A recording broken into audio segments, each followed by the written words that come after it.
hope you all are enjoying the last weeks of summer. We had a nice respite from the heat and humidity in DC last week, but it's back with a vengeance now. For 2 years, MBA has been proud to lead the industry's unified efforts to stop the growing plague of trigger lead abuses.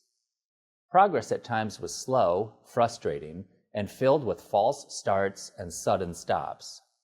MBA never wavered, working night and day to get a bill introduced and advanced in the House and in the Senate.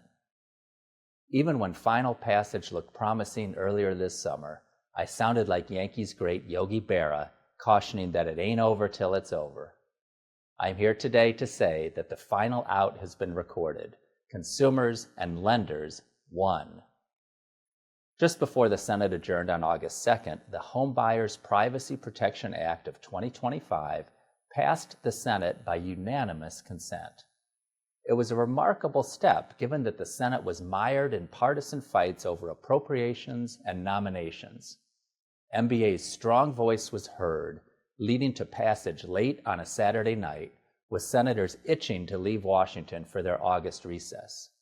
Make no mistake, final passage by both the House earlier this year and now the Senate is a major victory for borrowers and will create a more efficient, responsible, and respectful home buying process for all buyers in the future. Consumers will now be safe from the barrage of unwanted calls, texts, and emails they too often receive the moment they apply for a mortgage. We couldn't have done this without all of you who played a role in this victory, including MBA staff and the thousands of Mortgage Action Alliance members who participated in calls to action these last 2 years. And to those of you who came to DC for our National Advocacy Conference and took our message directly to congressional offices, thank you. Your voices mattered. A big shout out is also due to our Trigger Leads reform champions, Senators Bill Hagerty of Tennessee and Jack Reed of Rhode Island, and Congressman John Rose of Tennessee and Richie Torres of New York for helping to steer this bill across the finish line.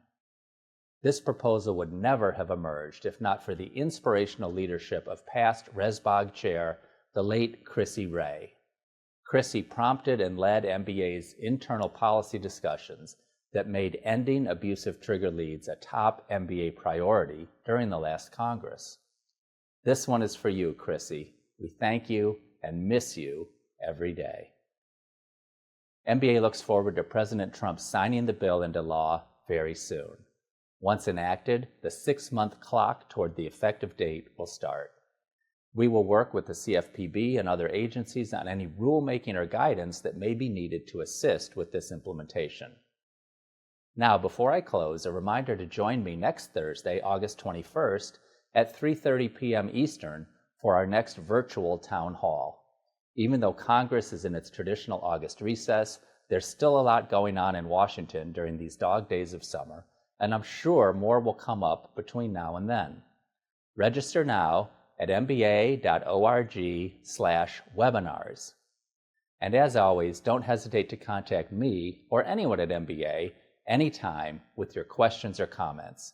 Email me at bob@mba.org.